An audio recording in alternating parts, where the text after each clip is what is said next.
What do these people have in common? What unites them is the career ladder each of them took at a certain point and which helped them tremendously to grow and become what they are now. This ladder is management consulting. In this video, I will explain how it came to where it is, how it is being disrupted and reinvented, and what skills you can develop now if you choose to become a management consultant in the future.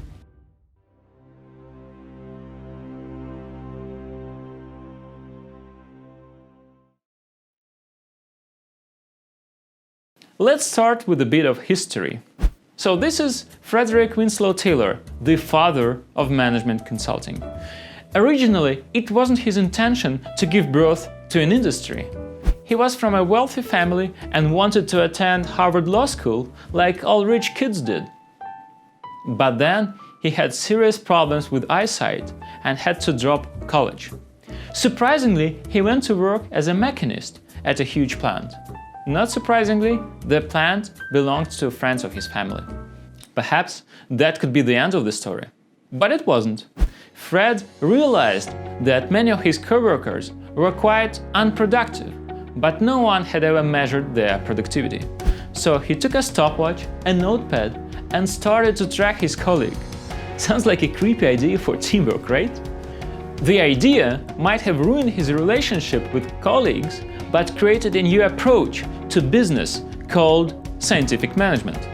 And the idea spread like wildfire in the early 20th century.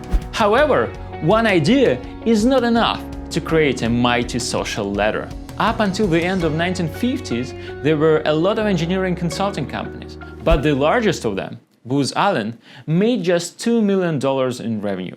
The 60s were the era of conglomerates. To rule such huge corporations, operational efficiency was not enough. You also needed strategic management. Choosing the best strategy manager is tough though. You don't have direct criteria who is the best. It takes years to see the results. The results are affected by a gazillion of factors besides strategy decisions. This is where social proof comes into play, and 3 companies leveraged it successfully. McKinsey decided to become the most wanted company and started placing job ads in New York Times in order to boost applications and reject most of them. BCG, founded in 1963, acquired the smartest title by emphasizing in their Harvard Business School ads that they are hiring students in the top 5% of the class. Bain, founded 10 years later, put a bet on being the most reliable consultancy, as they did not work with competitors of their clients and emphasized long-term involvement in clients' business. Social proof factors worked wonders on the big 3. Clients were eager to hire young and bright consultants. The latter gained experience and hired yet another batch of young and bright people, and the virtuous circle went on. That's the beginning of the career ladder. The big 3 didn't stop there, of course. In 1980s, 1990s, they gained still more popularity. BCG became the master of analytical frameworks, like the famous 2x2 matrix with cows, dogs, and stars. McKinsey made a successful effort to systematically build internal expertise across industries and business functions. And Bain became the guru of implementation, proving that they sold business results, not just smart advice. At the same time, corporations in pursuit of business efficiency got rid of many layers of middle managers. Career ladders in corporations broke down. Guess who became the prime candidates for top management positions? And so, the big 3 strategy consultancies came to be what they are: ideal early career paths for ambitious young people. High selectivity in job offers, high salaries, valued experience, and a huge network of clients and alumni all contribute to this image of professional success. Now this career ladder is a darling of future politicians, tech leaders, and business people, as well as of children of high net worth individuals. Will it stay like this forever? The example of law firms proves otherwise.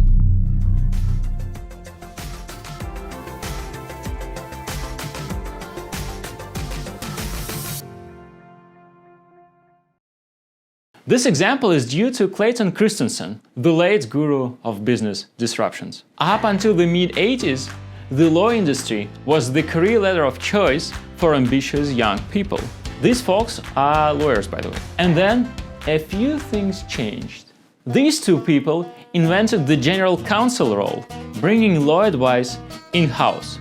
In just 30 years, the share of corporate law rose from 0 to 30% in the legal services market in the US. Then comes the ranking of law firms by financial performance. Clients look at the data and realize they are overpaying. Then come the tech startups offering specific legal services at a fraction of the law firm price tag. And finally, let's welcome artificial intelligence on stage. Of course, the best law firms will still be in demand. But the demand is much smaller than what it used to be, and so is the number of people willing to become lawyers.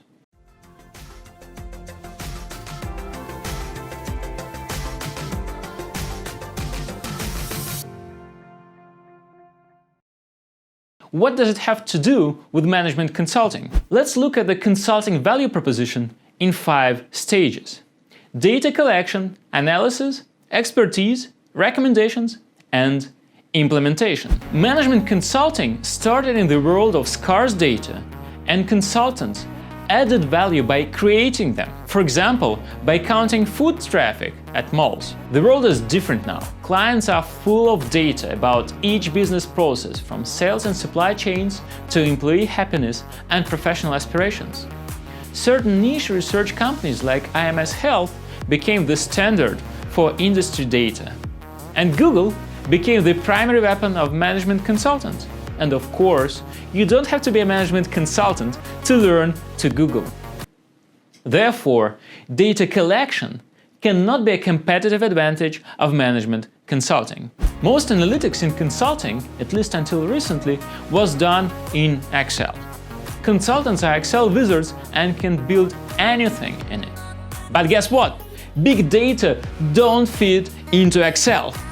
Big data need special tools and knowledge of data science. Generalist consultants don't have them, and data scientists are hard to hire now, even for the big 3. They prefer a more relaxed atmosphere in a big team for the same amount of money, at say X5 Retail Group or Sberbank. As to the specific software tools like Tableau, Click, Alteryx or Salesforce, they require experience but not necessarily management consultants. 5 years ago, here in London, our McKinsey team was hired on a project because a senior partner had a very specific and relevant experience. 20 years ago, such situations used to be commonplace, but not anymore. Why? Because now you can find an expert with virtually any background among freelancers and in expert networks like GLG and Alpha Sites. Here's the deal. You pay $1,000, talk to your expert for 1 hour, get what you want, and hasta la vista. $1,000 is quite a price tag, but still better than paying $100,000 per week for a team of consultants. And by the way, consultants are the major customers of freelance experts. I personally made over 200 such calls in just 3 years. Remember those million-dollar frameworks I mentioned earlier? Back in the 1970s, 1980s, they were golden bullets, which created hundreds of millions of dollars in value. Clients wanted them like crazy. Actually, consulting candidates still do. But the pre-cooked frameworks do not sell projects anymore. Why? All the classic frameworks became widely known through books, articles, and posts by consultants and ex-consultants. Clients are now more sophisticated. Many of them employ armies of ex-consultants who will not pay for generic, smart ideas alone. And the role of strategy has been decreasing in the past 10 years. Today it is more important to be lean and quick, even for a huge company, than to plan smart for the next 5 to 10 years.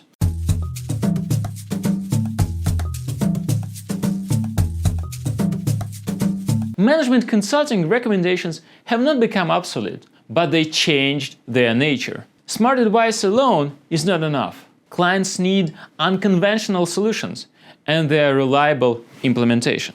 Implementation is still something Big Three does better than competition, old and new.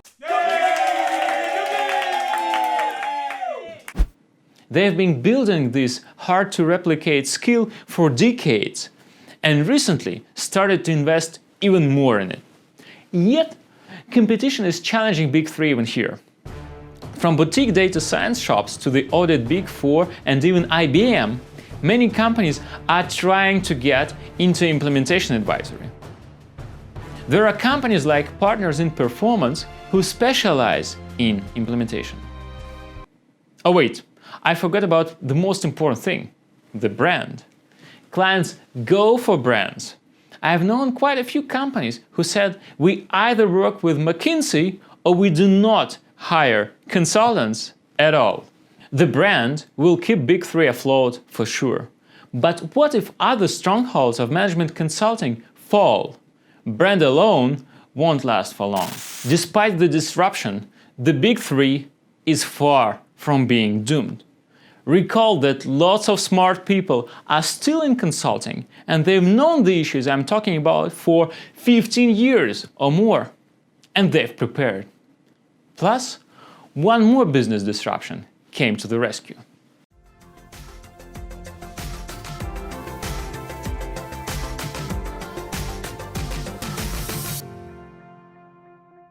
Back in 2007, McKinsey started something called McKinsey Solutions, a mixture of software, proprietary datasets, and experts who support clients outside of traditional engagements.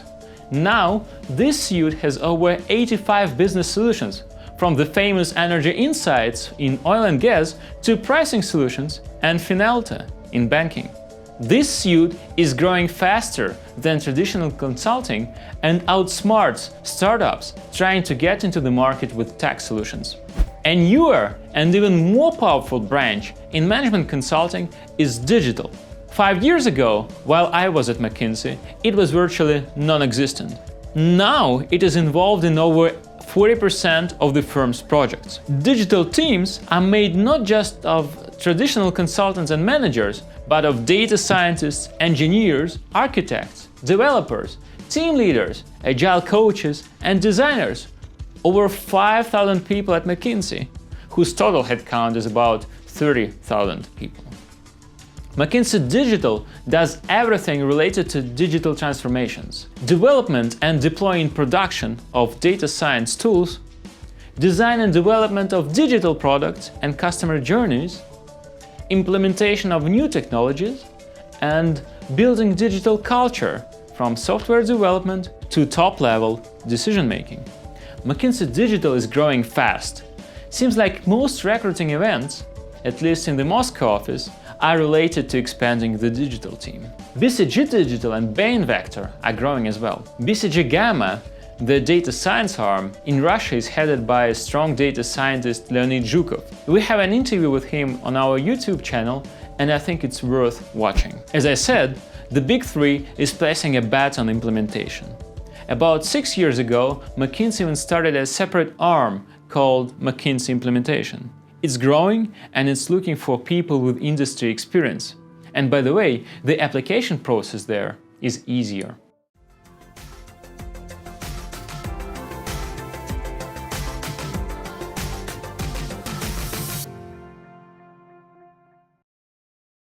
Let us spend a few moments talking about the future. To quote Warren Buffett, forecasts of the future bear more information about the analyst making the forecast than about the future. But this is the only thing we have, right? Classic teams, EM+2, manager+2 consultants, will be gone for good. Teams will have professionals with backgrounds in data science, design, development, product management, and specific industries. Whatever your role, you'll have to understand the work of teammates and find a way to collaborate efficiently. I believe in the future, even generalist consultants will have to understand the basics of data structures and programming languages, as well as development and design principles. By the way, being a generalist won't be enough. Clients are becoming more and more complex, and they're demanding deeper understanding. My friend and ex-colleague in the London office has been working on pharma projects for 7 years and still feels he lacks the needed depth at times.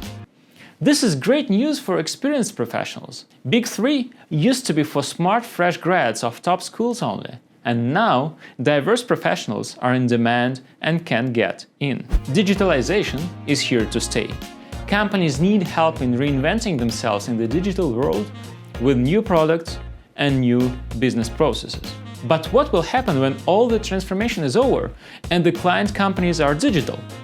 Well, this trend will take years to pass. Plus, digital companies need help with further digital products and processes.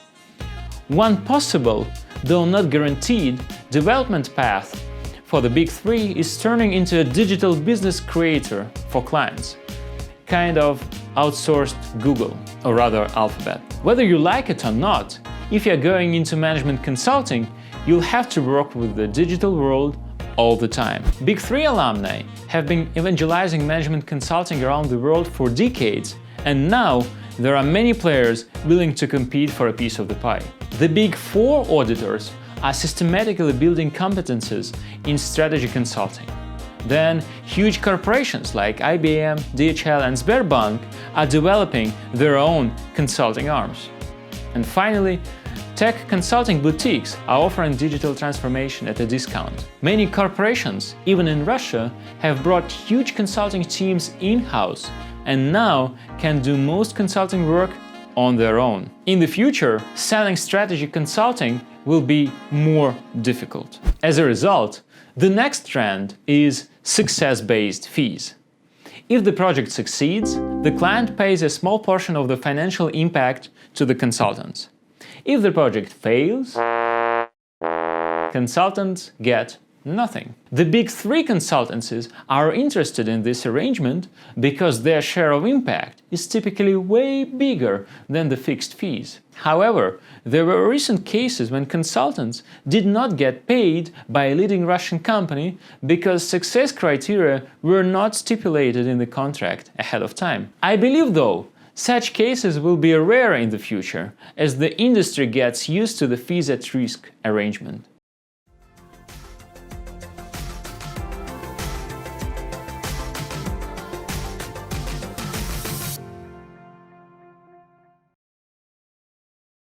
Alright guys, do you still want to get into management consulting? Okay, for both of you who do, here's my piece of advice. First of all, you need problem-solving and communication skills. They are a must and kind of obvious. They are necessary but not sufficient. Here's what else you might need. Basic knowledge in creation, design and development of digital products.